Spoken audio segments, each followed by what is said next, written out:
Quero te convidar para abrir a sua Bíblia lá no Evangelho conforme Mateus nos escreveu, no capítulo 6. Eu quero ler com os irmãos do versículo 9 ao versículo 13, enquanto os irmãos abrem as suas Bíblias na oração dominical, na oração do Pai Nosso. Aproveito para saudar alguns outros irmãos, o Eduardo, a Marilza, Simone, sejam todos bem-vindos. Que nós possamos ser ministrados a partir da palavra do Senhor, no Evangelho conforme Mateus nos escreveu, no capítulo 6. Eu quero ler com os irmãos do versículo 9 ao versículo 13, ainda que a ênfase da nossa aula de hoje seja só a segunda parte do versículo 13. Evangelho conforme Mateus nos escreveu, capítulo 6, do 9 ao 13, a palavra do Senhor diz assim: portanto, orem assim. Pai nosso que estás nos céus, santificado seja o teu nome. Venha o teu reino, seja feita a tua vontade, assim na terra como no céu. O pão nosso de cada dia nos dá hoje, e perdoa-nos as nossas dívidas, assim como nós também perdoamos aos nossos devedores. E não nos deixes cair em tentação, mas livra-nos do mal. Pois teu é o reino, o poder e a glória para sempre. Amém. Deixa eu fazer um pequeno exercício com os irmãos agora, nesse momento. Tanto você que está aqui conosco, quanto os irmãos que nos acompanham de casa. Quero te convidar para fechar os seus olhos, rapidinho. Fechar os olhos, queridos, não é, nesse momento, nenhuma atitude mística, não, nem algo impróprio, mas é apenas para que você consiga se concentrar naquilo que eu vou te perguntar agora, e não se perca nos pensamentos ou então naquilo que acontece à sua volta. Mas eu gostaria que você começasse a pensar e meditar e refletir quais são os motivos que têm te levado à oração nos últimos dias. Já há alguns meses, um mês e meio praticamente, a gente vem trabalhando a respeito da oração. Temos falado sobre a importância da oração na nossa vida, quando no Evangelho conforme Lucas, e não conforme Mateus, mas quando no Evangelho conforme Lucas o Senhor ensina essa oração é motivada por uma pergunta dos discípulos, e a pergunta é: Senhor, um pedido, na verdade, ensina-nos a orar. E nós estamos aprendendo a orar conforme Jesus nos ensinou. Mas pensa aí, quais são os motivos pelos quais você tem orado nesses últimos dias? Talvez você possa pensar assim: pastor, olha, a minha fé tem estado tão enfraquecida nos últimos dias, tenho enfrentado tantas lutas que eu não tenho nem mesmo conseguido orar. Eu não consigo nem falar com o Senhor nesses últimos dias. Se por acaso esse for o seu pensamento nesse momento, eu quero dizer que o estudo de hoje, dessa manhã, é para você. Mas pode ser que você esteja pensando assim: pastor, olha, aquilo que eu tenho vivido, aquilo pelo qual eu tenho intercedido, as minhas orações têm sido por uma causa que eu tenho julgado como quase impossível. Eu acho que nunca vai acontecer isso pelo qual eu tenho orado. E se esse for o caso, eu quero dizer que o estudo de hoje é para você também. Ou então você pode estar pensando assim: pastor, olha, eu estou avaliando aqui os motivos pelos quais eu me aproximo do Senhor, eu me aproximo de Deus em oração, e eu tenho visto que algumas vezes, ou quem sabe muitas vezes, eu sou levado à oração pelo meu egoísmo, pelo desejo de fazer as coisas darem certo na minha vida, ou então simplesmente para facilitar a minha vida. Eu tenho reconhecido que esses são os motivos que me levam à oração. E se este também for o seu caso, eu quero dizer que o estudo de hoje também é para você. Se você chegou à conclusão de que são estes os motivos que te levam a orar, ou então você tem percebido que a vida tem estado tão difícil, que as circunstâncias são tão desfavoráveis que você não consegue nem orar, Então eu queria que nós pudéssemos considerar o estudo da palavra de Deus nessa manhã como um combate a essas três coisas. Pensa aí por mais uns segundinhos e nós já vamos começar a estudar esse texto. Que o Senhor nos conduza em graça.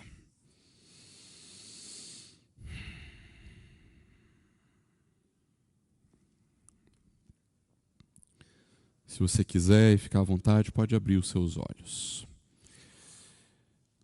Eu disse, queridos, que essas coisas, né, sobre a dificuldade de não conseguir orar, sobre motivos egoístas ou mesquinhos na oração, ou até mesmo, quem sabe, de causas impossíveis. Eu disse essas coisas, queridos, porque talvez sejam os melhores exemplos dos erros que nós, como cristãos, podemos cometer na hora de cultivarmos uma vida de oração.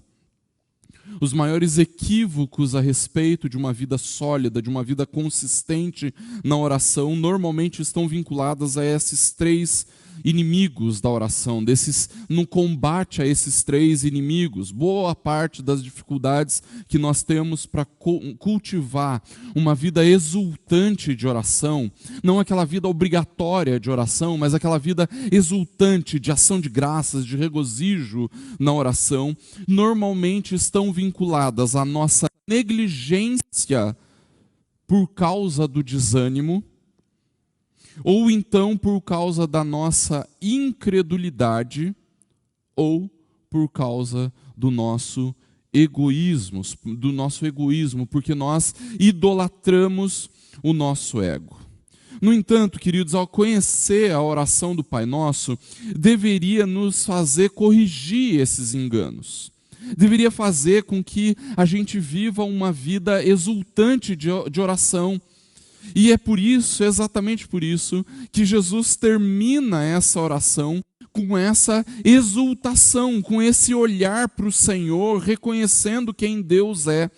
O fim da oração dominical, né, o fim da oração do Senhor ou da oração do Pai Nosso, é exatamente isso. Jesus nos ensinando a respeito da exultação da oração. E para a gente poder entrar nesse texto mais exatamente, eu queria recordar tudo aquilo que a gente aprendeu quando nós falávamos sobre a oração do Pai Nosso nas últimas semanas. Eu comecei esse estudo dizendo, queridos, que a razão pela qual nós oramos não é para expressarmos a nossa gratidão, não é para pedirmos coisas, não é para fazermos coisas ou então para obtermos algum reconhecimento através da oração, mas ao contrário, o motivo pelo qual nós oramos é desenvolver e aprofundar o nosso relacionamento com Deus. Ainda que quando a gente está desenvolvendo e aprofundando o nosso relacionamento com Deus, seja natural, normal, que nós nos acheguemos a Ele com ação de graças, não é verdade? Com gratidão. Então nós agradecemos sim ao Senhor pelas coisas que Ele tem feito. E no meio desse aprofundar, desse desenvolvimento do nosso relacionamento com Deus, é evidente que também nós nos aproximamos do Senhor para pedir coisas, não é verdade? Mas nem o pedido, nem a gratidão são os motivos finais da oração. O objetivo da nossa oração é desenvolver e aprofundar o nosso relacionamento com Deus. E diante disso, a oração que Jesus ensina, esta oração dominical, é o modelo de oração que Jesus quer nos trazer. Mas isso não quer dizer que a gente vai orar apenas desse jeito. Isso não quer dizer que todas as orações que nós vamos fazer, elas sejam apenas assim. Pai nosso que estás no céu, santificado seja... Não. O que Jesus está nos dando, queridos, são princípios que nós precisamos saber para aprender a orar. E quais são esses princípios? O primeiro deles é: quem é o Deus a quem nós oramos? E o início da oração já nos revela. Ele é o Pai Nosso que está no céu. E o que isso quer dizer? Quer dizer que Ele é o nosso Pai, ou seja, Ele nos ama. E apesar do tipo de relacionamento que você tenha tido com o seu pai terrestre, né, o seu pai de sangue ou o seu pai adotivo, sei lá, ainda que tenha sido um péssimo relacionamento, o relacionamento de pai e filho, ele precisa ser marcado por um relacionamento de amor. E ainda que o seu pai terrestre não seja esse exemplo, o pai celestial é um exemplo de amor. Então, o relacionamento com o Pai do céu é um relacionamento de amor. Ele é o Pai que nos ama, Ele é o Deus que nos ama. E quando nós nos aproximamos dele em oração, nós estamos nos aproximando de um Deus que nos ama. Mas não apenas isso, Ele é o Pai que nos incluiu numa família. A família da fé. Ele é o Pai nosso. Ele não é o meu Pai, mas Ele é o Pai nosso. Ou seja, quando nós oramos, nós reconhecemos o fato de que nós fazemos parte de uma família, de um povo, o povo do Senhor. Mas também nós não podemos esquecer que Ele é o Pai nosso que está no céu. O que demonstra, o que comunica para nós toda a sua soberania e majestade. Ele não é o Pai que está lá em casa, ainda que Ele também esteja lá em casa. Mas Ele é o Pai do céu. O Pai soberano, o Pai majestoso sobre tudo o que existe. Mas nós também tratamos qual é a motivação da nossa oração. Se o objetivo da oração é desenvolver e aprofundar o nosso relacionamento com Ele, nós precisamos de uma motivação para isso. E qual é a motivação? A motivação não está em nós, está no próprio Pai que está no céu. Porque nós falamos sobre a glória de Deus, nós clamamos por isso, nós pedimos por isso, queremos conhecer e ver mais da glória de Deus, e por isso nós clamamos, santificado seja o teu nome. Nós clamamos pelo estabelecimento do reino de Deus na nossa vida e nas coisas deste mundo, venha o teu reino, e clamamos para que, de fato, esse reino venha e venha em breve, e nós clamamos também pela vontade de Deus. Seja feita a tua vontade. Então, essa é a motivação da nossa oração, não é que Deus atenda às nossas vontades. No entanto, não é porque a nossa maior motivação diz respeito às coisas de Deus, isso não quer dizer que nós podemos ignorar as nossas necessidades. E é exatamente por isso que Jesus fala: não, então vocês orem pelas necessidades materiais de vocês. Quando a gente clama, o pão nosso de cada dia dá-nos hoje. E pão nosso não é só o alimento, mas nós estamos orando também pela nossa saúde, pela saúde das pessoas que nós amamos. Nós estamos orando também pela nossa casa, pela nossa família, pelo nosso trabalho ou pela falta dele. Nós estamos orando pelos nossos recursos financeiros. Nós estamos orando por aquilo que é material, a necessidade normal, material da vida, tá? Mas nós também oramos pelas nossas necessidades espirituais. Oramos pelo perdão e oramos pelo livramento. Certo? Resumir a oração do Pai Nosso aqui rapidinho, gente? Ou então pelo menos os princípios da oração do Pai Nosso. Agora deixa eu te perguntar. Se você vem acompanhando a nossa escola bíblica nos últimos tempos, nas últimas aulas, saber dessas coisas... muito provavelmente você vai concordar comigo que saber dessas coisas nem sempre nos conduz a uma vida de oração mais vigorosa, não é verdade? Porque eu tenho certeza que mesmo antes de todas essas aulas, você já sabia de todas essas coisas que eu falei para vocês. Você já sabia de tudo aquilo que o pastor Lucas ensinou. Você já sabia de tudo aquilo que o pastor Patrick ensinou. Por que essas coisas, então, não nos fazem cultivar uma vida de oração mais vigorosa? E eu creio firmemente, queridos, que o motivo pelo qual nós nem sempre conseguimos cultivar essa vida de oração exultante é porque nós nem sempre olhamos para as dificuldades da vida como sendo inimigos da oração.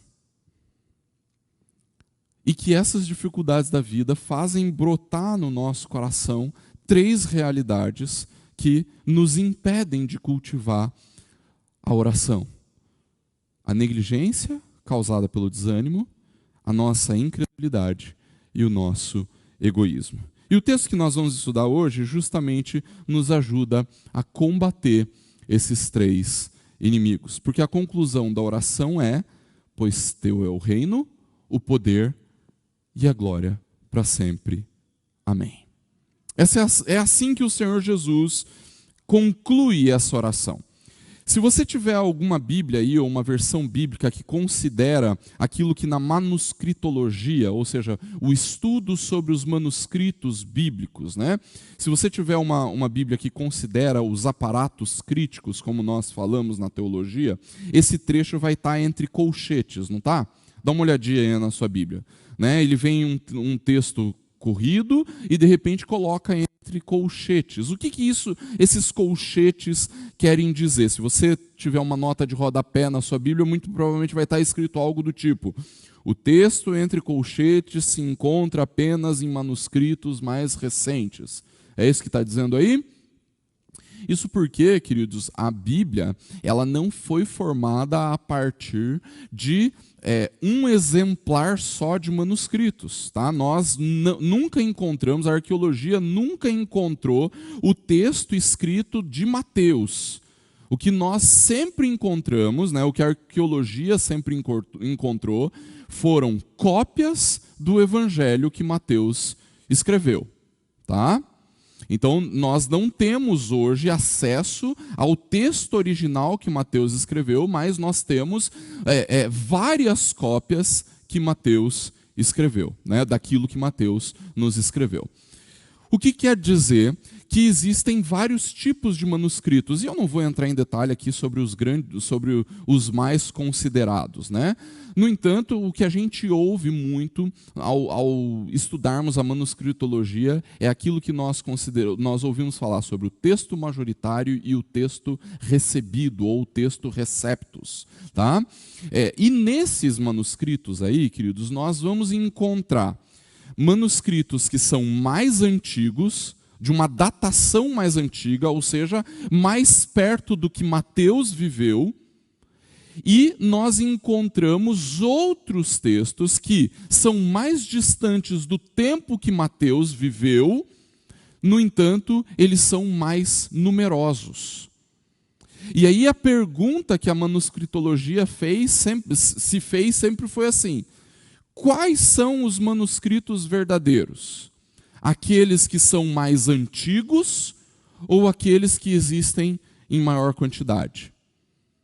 Dá para entender? Então é uma crise. Qual que é o verdadeiro? O verdadeiro é aquele que é mais antigo ou é aquele que é mais numeroso? Então essa crise da manuscritologia, nós resolvemos ela da seguinte forma: o Senhor é soberano sobre o cânone. O Senhor é soberano na formação daquilo que Ele considera como palavra de Deus.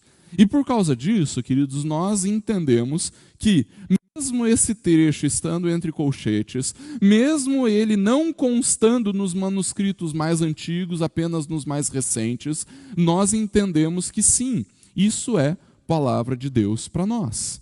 E, portanto, inspiradas pelo Espírito Santo. E por isso, o Senhor Deus quer falar conosco através desse texto, tá? Então, muitos comentaristas, eles chegam até a considerar que esse texto entre colchetes, eles não constem nos manuscritos originais e por isso a gente nem deve considerá-lo como sendo um texto bíblico. No entanto, queridos, nós entendemos que o Senhor Deus agiu de forma miraculosa ao nos trazer a palavra. E ao nos trazer a palavra, ele não agiu apenas inspirando os autores bíblicos, mas também colecionando cada uma desses manuscritos que nos chegariam até os dias de hoje. Por isso, como o trecho do versículo 13 não contradiz, né, essa segunda parte não contradiz nenhum momento a Escritura, não é verdade? Né? Você vê algo no teu é o poder, teu é o reino e tu é a glória para sempre, amém? Isso não contradiz o que a Bíblia diz no restante das Escrituras, não é verdade? Então, nós consideramos sim como inspirados. Bia, traz o microfone aqui para o seu Edgar, que ele pediu uma parte aqui.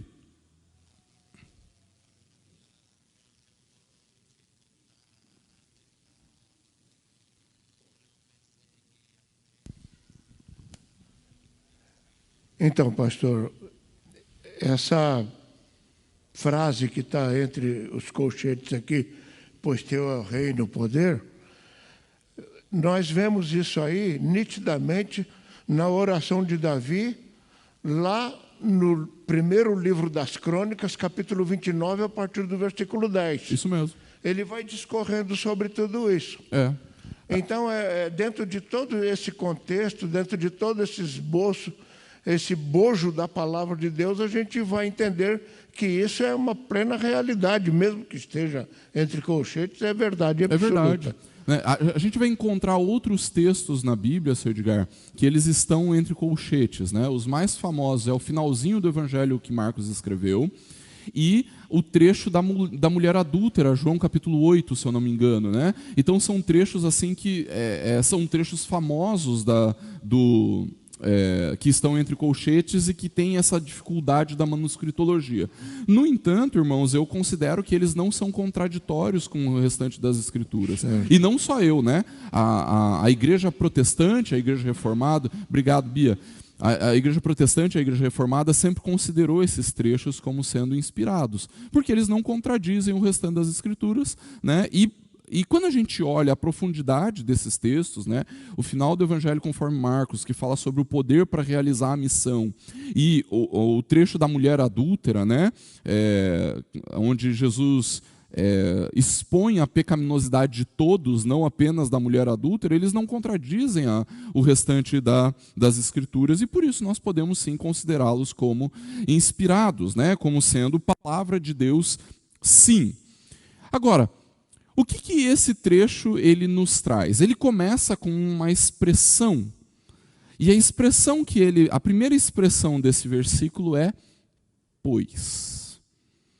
E uma das coisas que eu ensino para os meus alunos de hermenêutica no seminário é considerar muito essas palavrinhas que às vezes a gente deixa batido. Pois, mas, porém, portanto. Irmãos, como essas palavras são importantes na hora da gente aprender a interpretar um texto bíblico, ou então entender um texto bíblico. Por quê? O fato dessa expressão ou dessa frase começar com pois, isso quer nos dizer que Jesus está trazendo a conclusão de tudo isso que nós oramos. Ou seja, nós oramos tudo isso porque, ou pois teu é o reino, o poder e a glória para sempre. Perceba, queridos, que a oração ela começa numa exaltação de quem Deus é. Ele é o Pai nosso que está no céu. E ela termina numa exultação a respeito de quem Deus é e do que Deus tem. O que é que Deus tem? Deus tem o poder, a glória e... Olha o branco, gente. O reino, ele tem o reino, o poder e a glória para sempre. Para sempre, né? Então, veja que ele tem essas coisas, né? E isso vai nos mostrar que quando nós oramos exatamente porque o reino é do Senhor. Nós oramos porque o poder é do Senhor. E nós oramos porque a glória é do Senhor. E essas três coisas para todo o sempre. Ou seja, queridos, cada uma das petições que nós apresentamos diante de Deus, sejam aqueles que exaltam quem Deus é, a primeira parte da oração, santificado seja o teu nome, venha o teu reino, seja feita a tua vontade, ou da segunda parte da oração, o pão nosso de cada dia nos dai hoje. Olha o branco, gente, eita. Perdoa nossas dívidas, assim como nós perdoamos os nossos devedores. E não nos deixes cair em tentação, mas livra-nos do mal. Tudo isso nós só oramos porque teu é o reino, o poder e a glória para sempre. E isso, queridos, é o que começa a de fato nos trazer resposta a respeito dessas crises ou desses inimigos que nós temos contra o cultivo de uma vida de oração. Então, a primeira coisa que nós precisamos fazer, se nós queremos combater a negligência do desânimo, que eu falei como sendo o primeiro motivo, o primeiro inimigo da nossa vida de oração, é nos lembrarmos que teu é o reino. Quando nós oramos, queridos, teu é o reino, como é que isso se aplica a nós? Se nós olhamos para o Senhor como sendo aquele que possui o reino para sempre, então nós olhamos para nós mesmos como súditos. A melhor forma de nós combatermos, queridos, a negligência do desânimo é enxergarmos em nós mesmos a identidade do súdito. Deixa eu, antes de entrar nesse texto aqui, já saudar alguns outros irmãos que estão aqui. Não vou nominá-los todos porque são bastantes, mas registrar a participação do presbítero Norton, quando a gente estava falando sobre manuscritologia. Ele fala assim, um dos argumentos é que os manuscritos mais novos são cópias dos melhores manuscritos, visto que os melhores foram mais usados e, portanto, desgastados e copiados, né? Então, o presbítero Norton está trazendo para nós um dado sobre manuscritologia. Não sei se deu para entender. O que ele está falando é o seguinte: quanto mais eu uso a minha Bíblia, mais desgastada ela fica.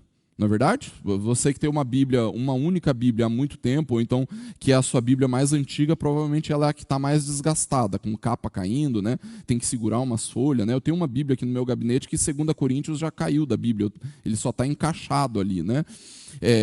Então, quanto mais antigo, né, mais utilizado ele foi, mais copiado ele foi, e por conta disso, mais manuscritos terão. Tá? Então, por conta disso, é possível que os mais antigos tenham sido mais copiados e, por isso, tenham mais volume, né, de cópias. E os mais novos, ou então os menos originais, que sejam aqueles que não contêm o texto entre parênteses, talvez tenham sido menos utilizados e, por isso, menos copiados e, por isso, encontrados antes. Tá? Então, o presbítero Norton está trazendo essa realidade. Agora, se nós queremos combater a negligência do desânimo, queridos, a primeira coisa que nós precisamos nos lembrar é nos lembrar que o reino é do Senhor e, porque o reino do Senhor, nós somos seus súditos. Nós, normalmente, queridos, temos um péssimo relacionamento com os nossos governantes, não é verdade?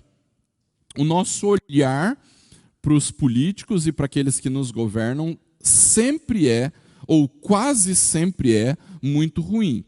E sejamos honestos, não é para menos. Na verdade, não é para menos. Normalmente, nós olhamos para os nossos governantes como aproveitadores, como corruptos, como gente que está disposta a fazer de tudo para obter vantagens e, inclusive, nos prejudicar.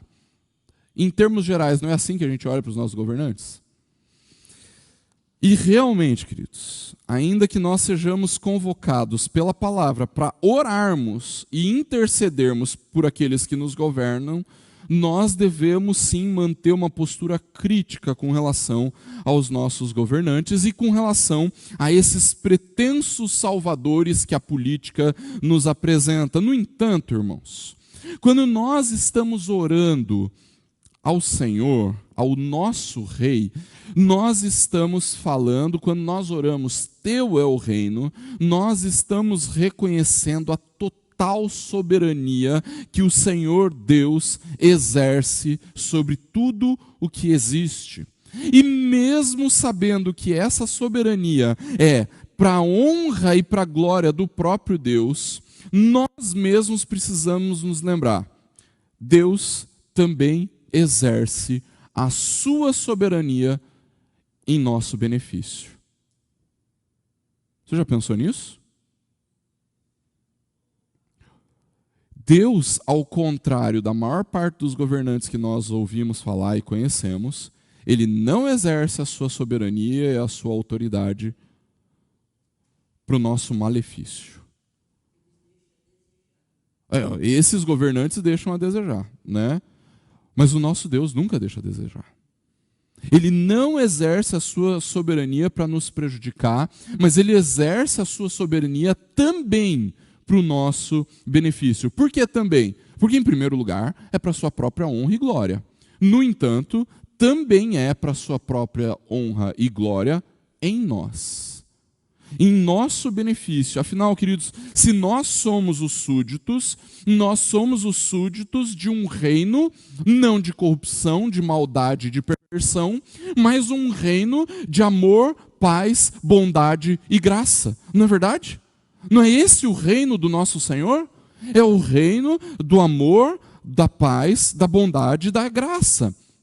Agora, quando nós falamos que Deus exerce a sua soberania para o nosso benefício, nós corremos um risco muito grande por causa da teologia da prosperidade, que é de acharmos que Deus, ao exercer a sua soberania em nosso benefício, então Deus tem que fazer tudo aquilo que nós julgamos como sendo bom para nós. Então, mas isso não quer dizer, queridos, que ao fazer as coisas, exercer a sua soberania em nosso favor, isso não quer dizer que Deus está disposto a atender os caprichos de um povo rebelde, obstinado e mimado como nós somos. Mas sim, isso quer dizer que Deus deseja nos dar todo o bem simplesmente pelo fato de que Ele é o Rei e nós, seus súditos. Você consegue perceber a diferença? Há uma diferença em eu achar que Ele é o meu Rei e Ele tem que me dar tudo o que Ele precisa, ou tudo que eu preciso, e eu saber que Ele é o meu Rei e ter a plena consciência de que, sendo um Rei de amor, bondade, paz e graça, Ele quer nos dar tudo o que nós precisamos. Sabe o que eu quero dizer com isso, gente? Eu quero dizer que Deus não é alguém que está com a mão encolhida. Deus não é alguém que acende a luz com um soco para não ter que abrir a mão, sabe como? Deus não é mão de vaca. Se nós encontramos em alguém toda liberalidade, toda graciosidade em nos conceder o bem, esse alguém é o nosso Rei. Como é que isso pode me ajudar a vencer a minha negligência na oração? Como é que, sabendo disso, eu posso me sentir mais animado para buscar o Senhor? Queridos, quando nós nos aproximamos diante de um Rei que quer, que deseja nos abençoar, que deseja nos dar todo o bem que nós precisamos, então nós não estamos colocando as nossas súplicas e petições diante de um governante tirano que quer o nosso pior, um governante tirano que suga os nossos esforços através de impostos injustos. Nós não estamos orando para um governante infiel que se aproveita da sua autoridade para se beneficiar, prejudicando os seus súditos. Queridos, nós nos aproximamos do grande Rei do universo, que quer o nosso bem, porque Ele também é o nosso Pai. Ele é o nosso Pai. Quando eu percebo e eu assumo a minha identidade de súdito nesse reino de amor, de graça, de bondade, então, queridos, nós podemos vencer a negligência da oração, a negligência do desânimo na oração. Lucilene está lembrando de 1 Samuel, capítulo 8, do 10 ao 18, a definição do rei no sentido do Estado, né? Que é o rei que se aproveita dos seus súditos e tudo mais, né? Se eu não me engano, esse texto é o Apólogo de Jotão. O Apólogo de Jotão é Juízes, né? Eu não estou lembrando. O 1 Samuel, né? 8, do 10 ao 18. Lembra só para mim o que é esse trecho, Lúcio, por favor?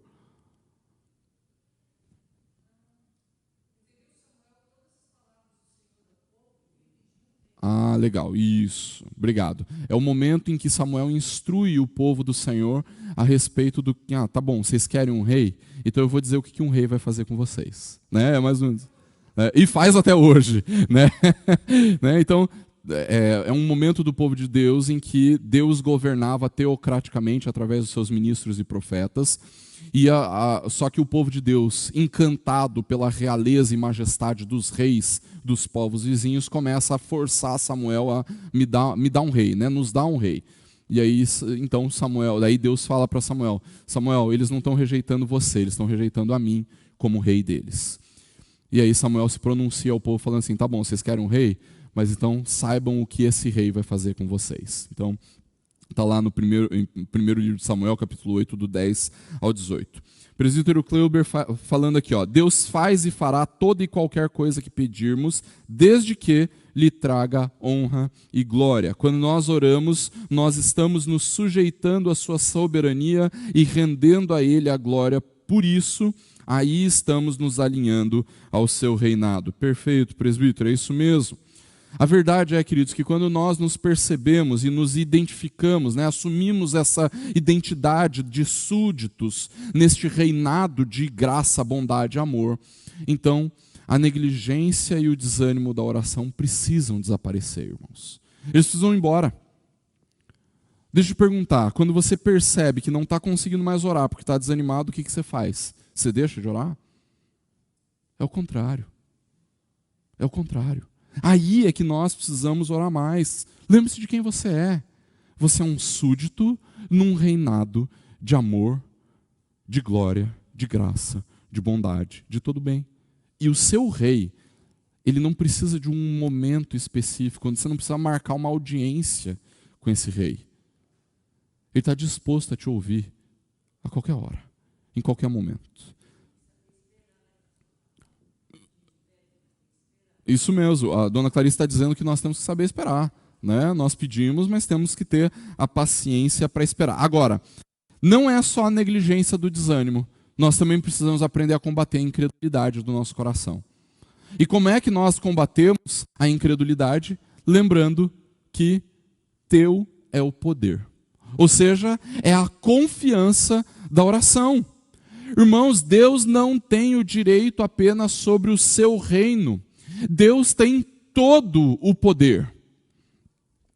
Há uns tempos atrás eu passei uma grande dificuldade com uma empresa de telefonia celular. Eu liguei lá assim umas 780 vezes. Então, só pela quantidade de vezes você já deve saber o quanto eu fiquei, quantas horas e mais horas eu passei no telefone para tentar resolver esse problema. E eu perdi as contas de quantas foram as pessoas que me atenderam nesse processo. E a quantidade de números de protocolo que eu tive que anotar, né? Você deve imaginar isso, né? Mas eu não sou daquelas pessoas que adepto de algum tipo de teoria da conspiração, que quer nos prejudicar, que quer nos fazer mal. Eu simplesmente assumo a possibilidade de que a maioria daquelas pessoas que me atendeu, elas simplesmente não eram, ou melhor, elas não eram necessariamente incompetentes ou enganadores ou então preguiçosos. Eu acredito honestamente que não. Ainda que talvez alguns deles sim. O que eu acho, queridos, é que eles provavelmente não conseguiam resolver os problemas que eu vim enfrentando. Eles não podiam resolver, eles não conseguiam. Em muitos deles, na verdade, eu acabei percebendo verdadeiramente uma boa vontade. A disposição, talvez, uma real disposição para resolver o problema. Mas sabe o que acontece? Muito provavelmente, aquelas pessoas que me atendiam, mesmo tendo boa vontade, mesmo tendo disposição, elas dependiam de outra pessoa para atender a minha solicitação, ou então elas dependiam do sistema. Você já caiu no sistema? Né? Aquele ser etéreo que comanda todas as empresas, das quais ninguém tem muito acesso, nem mesmo o gerente do setor. Você já caiu num problema de sistema? Então as pessoas estavam ali de mãos amarradas e não conseguiam resolver o problema, ou seja, elas não tinham poder para resolver o meu problema. Mas posso te contar uma coisa? Deus não é um serviço de atendimento ao consumidor de uma empresa.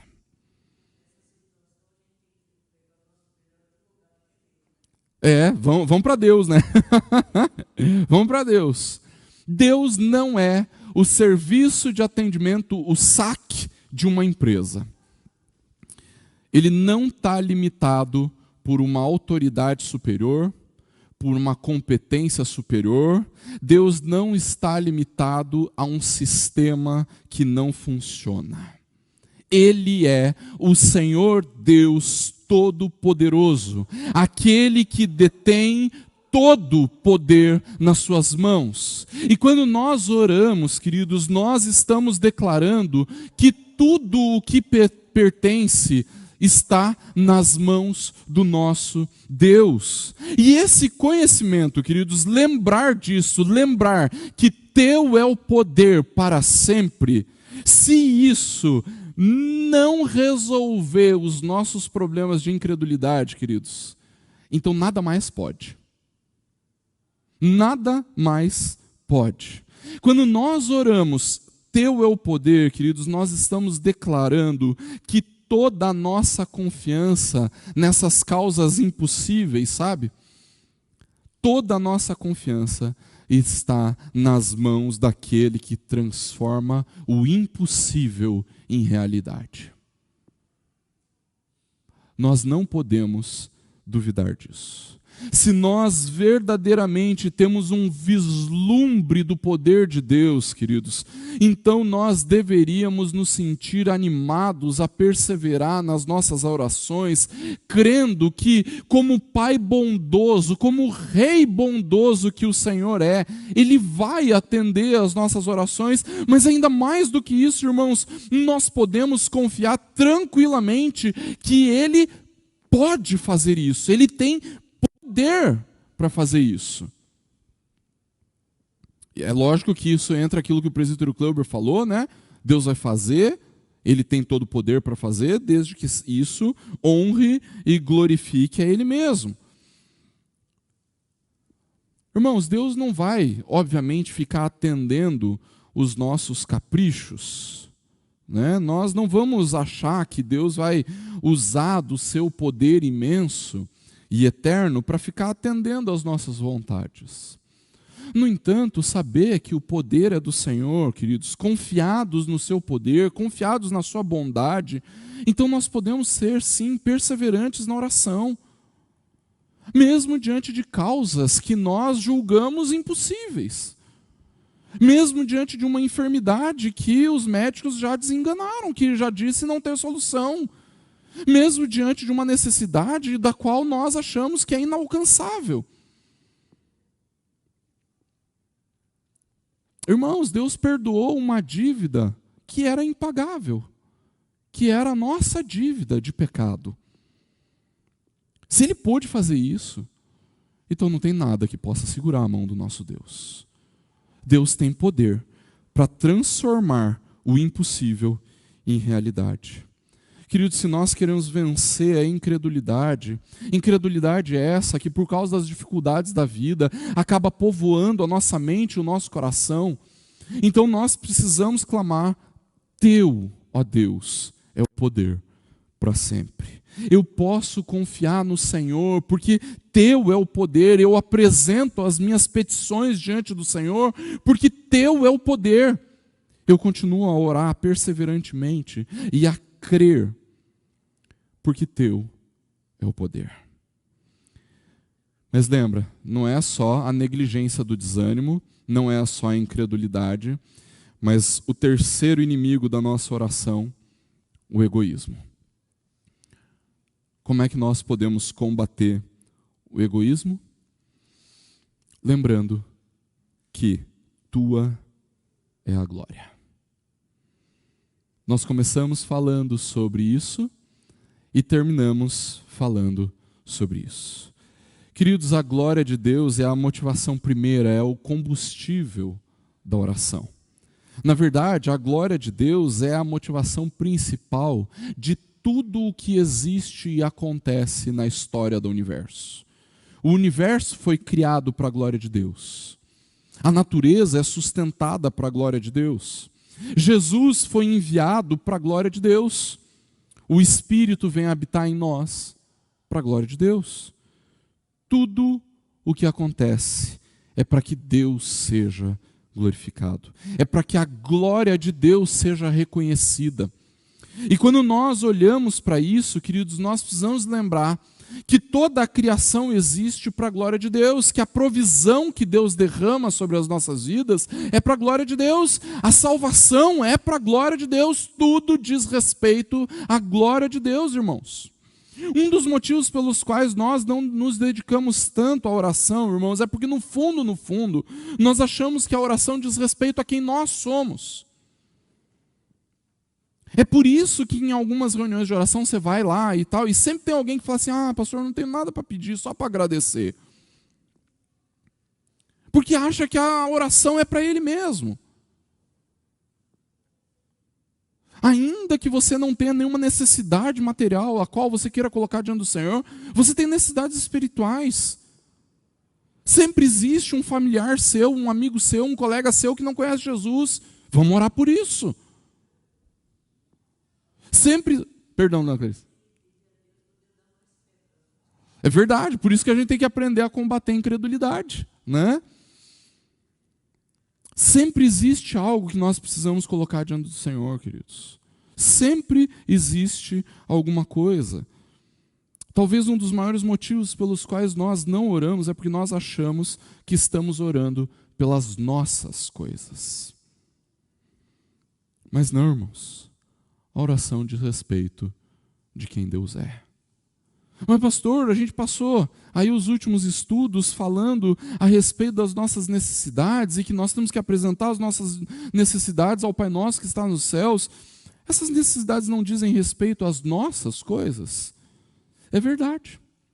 De uma certa forma, sim, quando nós pedimos pelo pão, pelo perdão, para sermos guardados em meio à tentação, nós estamos apresentando, expondo de forma resumida diante de Deus as nossas necessidades mais elementares.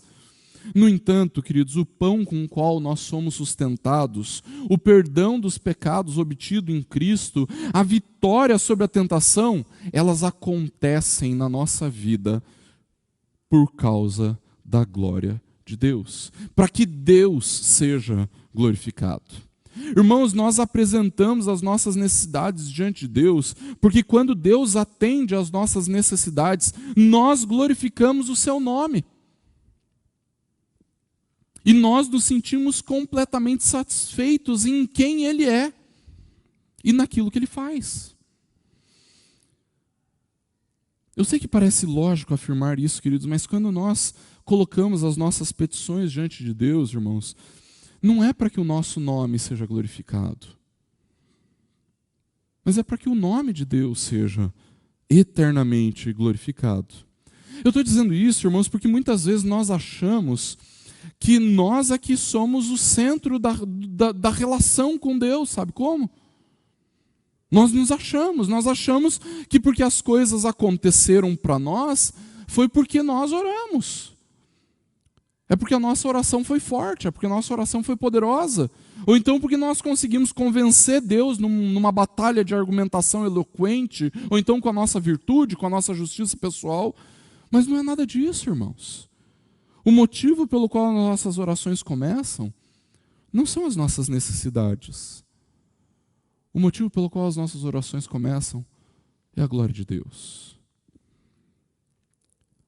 O motivo pelo qual as nossas orações são respondidas não é porque nós somos poderosos na fé, é para que Deus seja glorificado. E se nós queremos vencer a mesquinhez, se nós queremos vencer o nosso egoísmo, então nós precisamos continuar a clamar: Tua, ó Deus, é a glória para sempre. Pai nosso que estás nos céus, eu apresento diante do Senhor a minha oração, porque a glória é tua.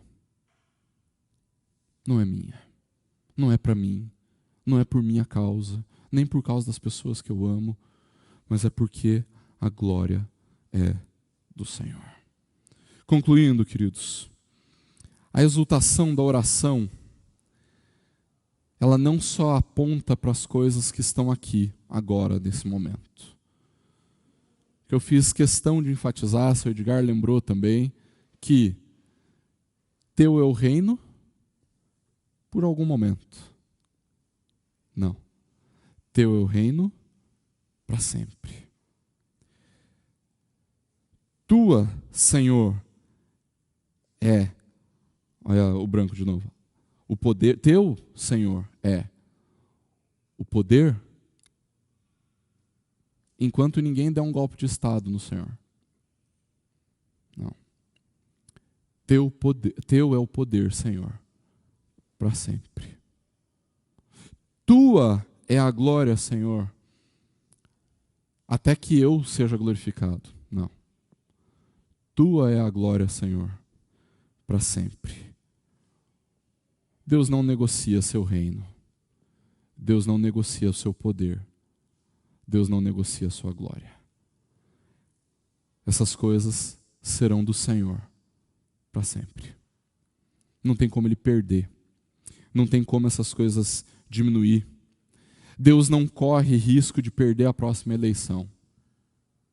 Deus não corre o risco de sofrer um golpe de Estado. E quanto mais ele usar o poder dele, não vai diminuir. Deus não tem um limite de poder. Deus tem todo o poder para sempre. O poder de Deus não vai acabar, nem diminuir, nem desgastar. A glória pertence ao Senhor para sempre. Tudo que existe e tudo que vai vir a existir por toda a eternidade vai ser para que Deus seja glorificado. Essas três coisas precisam nos lembrar e nos fazer olhar para o Senhor na hora da oração. Precisam nos fazer vencer o desânimo da negligência, a incredulidade e o egoísmo na oração.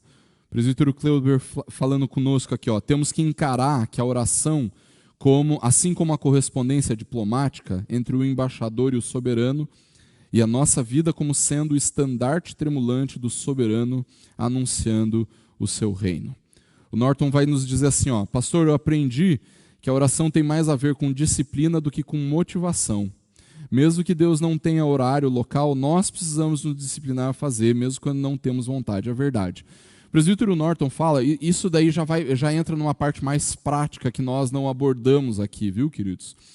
Às vezes a gente, pela consciência de que Deus nos ouve em qualquer momento, em qualquer hora, nós nos tornamos negligentes com a nossa vida de oração, porque se Deus nos ouve a qualquer momento e a qualquer hora, alguns podem pensar assim, depois eu oro. Quando na verdade nós temos sim que disciplinarmos o nosso coração para orarmos. Eu tenho ensinado para quem caminha bem perto de mim, queridos, a respeito da liturgia da vida. Se você é um bom presbiteriano, você gosta de um culto bem litúrgico, não é verdade? De vez em quando a gente gosta de um culto menos litúrgico, mas a gente gosta de um culto litúrgico, né? Se você já está vindo aí na igreja e já está acompanhando as transmissões da igreja, vocês já perceberam que a liturgia do culto ela sempre é adoração, confissão ou contrição, gratidão e consagração e edificação. Você já reparou que é sempre assim? E vai ser sempre assim. Porque isso é didático para nós. É uma liturgia. Nós aprendemos assim.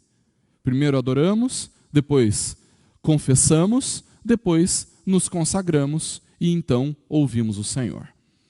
É assim o culto. Precisa ser assim, para o nosso bem. Agora, quantos de nós levamos a sério a liturgia da vida? A vida não é o culto ao Senhor? Se a vida é um culto ao Senhor, qual é a liturgia desse culto que você apresenta ao Senhor? Precisa ter liturgia, gente. Precisa ter disciplina na vida, né? Disciplina faz com que a gente tenha um horário para irmos diante de Deus orar. Pode ser quando você acorda, quando você vai deitar, mas você precisa dessa disciplina. E o presbítero Norton está lembrando aqui, ainda que ele lembra também, que a vontade de ter disciplina vem de quem Deus é, do próprio Deus, né? De olharmos para o Senhor.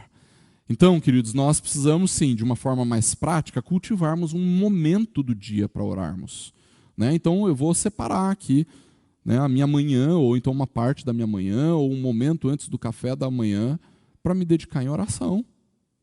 Ou então, assim, botei todas as crianças para dormir, agora eu vou orar.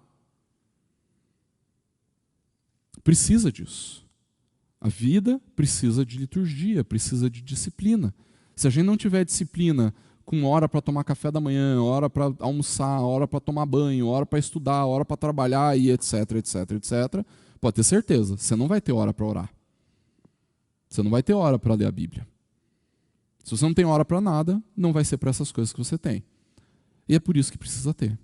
É por isso que você precisa construir a sua vida com disciplina, com liturgia. Tá? No entanto, quando nós abordamos essas questões mais de princípio, quando nós abordamos mais essas coisas que não são tão práticas, elas precisam mover a nossa vida de oração, queridos. Se nós queremos vencer a negligência da oração, então nós precisamos nos lembrar quem nós somos. E nós somos súditos de um rei bondoso, amoroso, gracioso. Se nós queremos vencer a incredulidade na oração, a dona Clarice nos lembrou, nós precisamos orar com fé. Nós precisamos nos lembrar que aquele para quem nós oramos detém todo poder. Não existe nada que limite o poder de Deus a não ser Ele mesmo e a sua vontade. E se nós queremos então combater o egoísmo e a mesquinhez da nossa oração, então nós precisamos nos lembrar que a motivação e a resposta da oração são a glória de Deus, e não a nossa vontade. O reformador João Calvino, explicando a oração do Pai Nosso, ele diz assim, ó: Teu é o reino, o poder e a glória para sempre. É o sólido e tranquilo repouso da nossa fé ao orarmos. Quando nós oramos, Teu é o reino, o poder e a glória para sempre, aí então a nossa vida de oração repousa tranquila, a nossa fé ao orarmos repousa tranquila nas mãos do Senhor. Sarai está lembrando assim: orai sem cessar e ter o prazer da disciplina de momentos a sós com Deus em oração. Perfeito, Sarai, isso mesmo, né? Deus está sempre disponível, mas é necessário que a gente discipline o nosso coração para falar com o Senhor. Amém, queridos? Que nós possamos construir uma vida mais exultante de oração, que nós possamos construir uma vida mais disciplinada de oração, que nós possamos construir uma vida mais graciosa de oração. Amém? Vamos orar? Vou pedir para a Bia trazer o microfone aqui na frente, para o presbítero Paulo orar para nós, encerrando a nossa escola bíblica.